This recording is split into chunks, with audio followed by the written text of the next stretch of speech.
Hi, welcome to NSDEE's Import Tools video. NSDEE supports importing projects from different versions of NSDEE and also from Enterprise Toolkit, in short ETK. In this video, we will focus on the tools used to support this import process. Before moving ahead, I wish to bring out a few points that we need to keep in mind before importing the projects. Before we use the import wizard itself, we need to plan the process. Make sure your cross-compilers and preprocessors needed by the projects are installed before importing the project. You can refer to the Configure Tools video for more details on how to configure them. In case you do not wish to configure your tools here, you can always set it once the project has been imported in the project properties.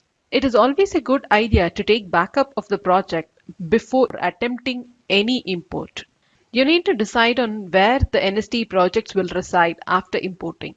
Copying projects into your workspace only works well for projects that are self-contained, as in where all the project files are under a top-level project directory. But say if you want your NSDEE projects to point to files already under the source control, for example, then do not use the copy projects into workspace option in the import wizard. NSDEE does not change your project structure. However, it adds a .project and a .c project files at the top level of your project. There are three different import tools that can be used. If you wish to import projects from NSDEE 3.0 or later versions of NSDEE, including the projects from the present release, then you need to use the Eclipse import wizard. To access this, you need to use the import context menu. In the import wizard, select existing projects into workspace under general folder. Here, you can either select the root directory or the archive file containing the projects. I have my projects under a root directory, so I will select the root directory option. Once the project directory has been given, the projects get auto-detected and are shown in the list box under projects. CPP project here in my case. Click the Finish button to start the import process. The project has been imported with all its project structure and project properties. Let's have a look at a sample project property that has been imported.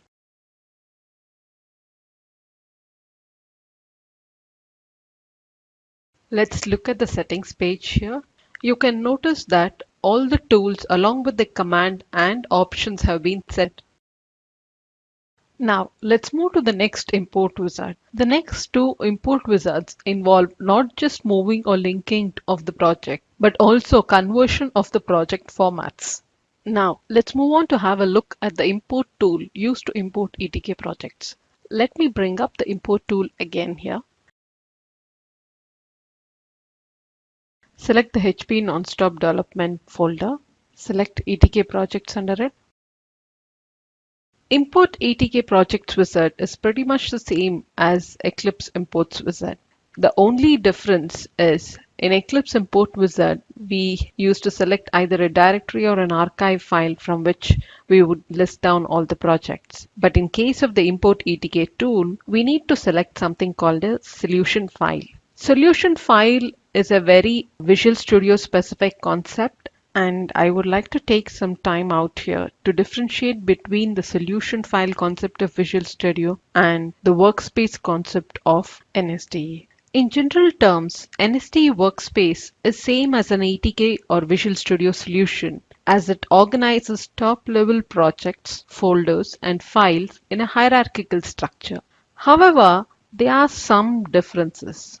A solution just lists the projects it contains along with their interdependencies, configurations, version control information, and few other project level information.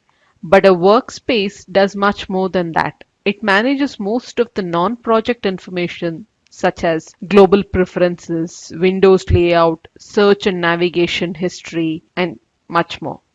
Now, coming back to the wizard, there's one more additional option that has been added, the Create DNSX config for selected project. What this means is for all the set of projects that has been selected, a TNSX configuration will be added to each of the projects based on the TNSC configuration. If you don't check this option, only TNSC configs will be created. For more details on this tool, refer to the video on Create TNSX config. Now, let's just browse to a ATK solution location. Now, based on the information in the solution file, the tool lists down all the projects. You can see that all the projects have been selected. I do not need all the projects right now, so let me deselect all of them and select the ones I need. I will select the archive project and the Simple C project. Click on the Finish button to import the projects. The projects have been imported successfully. When we import a project, a lot of information gets imported along with just the project structure. This information includes the project tools, their options, the cross compilers, preprocessor settings, the path variables, the ETK macros, the source files, the links, the project dependencies, remote settings of the project, and the build events. However, importing a project does not include migration of any workspace level settings. Now let's just have a look at the project properties that have been imported as part of these project migrations. You can see the tools that have been migrated and the options for C++ compiler, options for C++ linker, remote settings for the project, the environment variables, ETK macros migrated as build variables, tool locations. Here you can see that the SIGWIN or MSys location has not been set. This option is not set for any of the migrated projects because this is specific to NSDEE 3.0 and later versions. So you need to set this option specifically after the migration. In the project dependencies, it shows that this project is dependent on the archive project. One important point to note in case of archive projects is that in NSDE, the final objects by default have a prefix of lib unless it has been modified. However, for archives being imported, this prefix might not be set as the project being imported will not have this prefix. If you prefer having this prefix, then you need to set it here manually after importing the project. Now let's just try to build the Simple C project. You can observe that because of the dependencies set, archive project is getting built before Simple C project. Simple C project is built successfully. Now let's have a look at the executable generated. Here you can see the Simple C project.txt object has been generated. Before moving to the next tool, I would like to call out the difference in the project structure of ATK and NSDEE. In ATK, a project isn't strongly connected to its layout on the file system. You can add a file from, say, seed ETK projects to a project located in D work, and ATK records the reference to a new file and opens it like any other file. Folders like header files don't map to the file system folders. Internally, such folders are called filters. In NSDE, the structure of a project must map to the underlying file system. For example, if a project, Simple C project, is located at C Eclipse Workspace Simple C project, then the source file simplecproject.cpp is located at C Eclipse Workspace Simple C project simplecproject.cpp.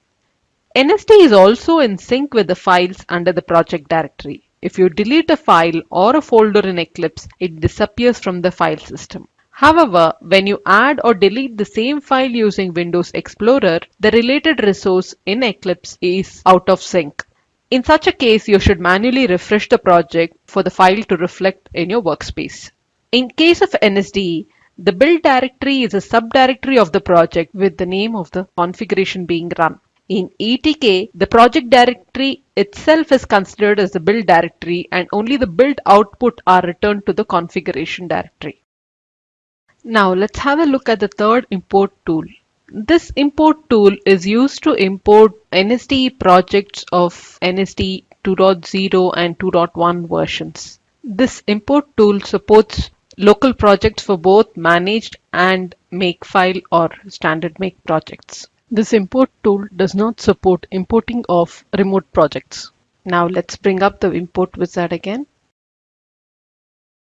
Select the NSDE 2.x projects under HP Nonstop Development here. The import tool is pretty much the same as in the case of other import tools. The only difference being that you'll have to select the root directory under which we have the 2.x, also known as 2.0 and 2.1 projects. NSDE does not recommend importing projects which already exist in the present workspace. While importing NSDE 2.x projects, this tool has an issue with setting the path variables. So if your project contains any path variables, then make sure the path variables are set at the workspace level before importing the project. So we have the list of projects here. Right now I need only the simple managed and simple standard makefile projects. So let me unselect the other ones before importing. Click the finish button to import the projects. Both the projects have been successfully imported. Now let's have a look at the project properties of simple managed project to see how they have been imported.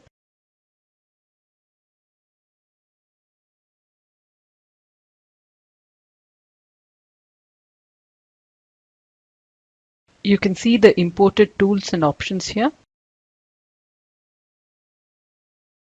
We have the remote settings information here, the tool locations page. Again, we need to set the SIGWIN or MSys path here. The project references page, simple managed projects dependency on simple standard make project has been shown. Now let's have a look at the properties of the simple standard make project.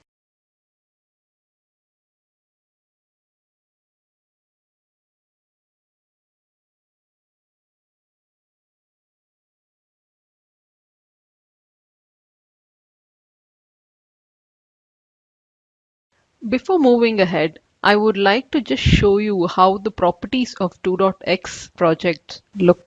This is NSDEE 2.1 installation. Let's look at the property page for simple managed project.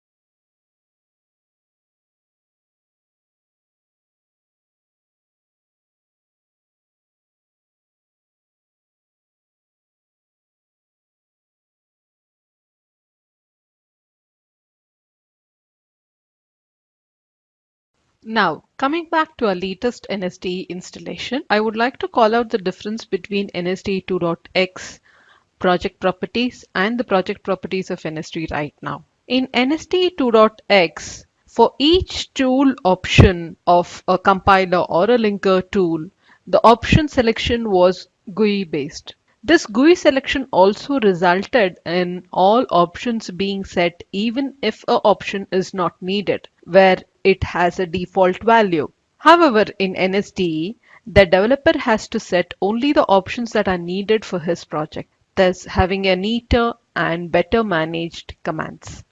I would like to demonstrate how import ETK tool imports a project which has some linked source files in it.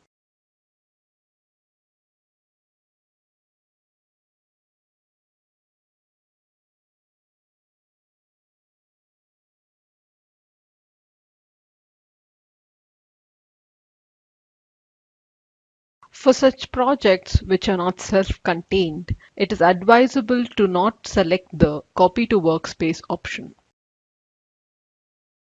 You could hit a warning message sometimes when you are importing a project. You can click on the link to get more details on what the warning message is. The warning message says that the import tool could not set the cross compiler to HO624, which is the RVU of the project. So it has set the RVU to HO628, which is the highest configured RVU on this instance of NSDE. The source file that has been linked in this project is called linkfile.cob. Let's look at what it has been resolved to right now. This you can see it in the file properties. You can see that even though the project has been imported, the file has maintained the location of its link. Now let's see how a similar scenario is handled in the import nsde2.x tool.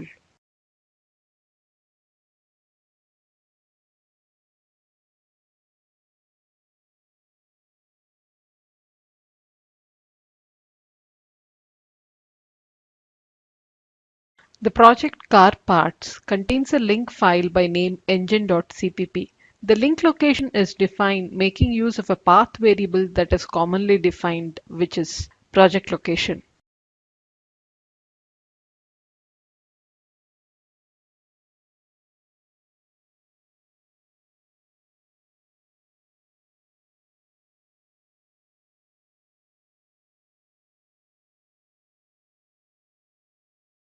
You can see here that both the location and the resolved location are mentioned in different formats. The location makes use of the path variable project underscore location and mentions the link relative to it, while the resolved location mentions the absolute path where the file is available.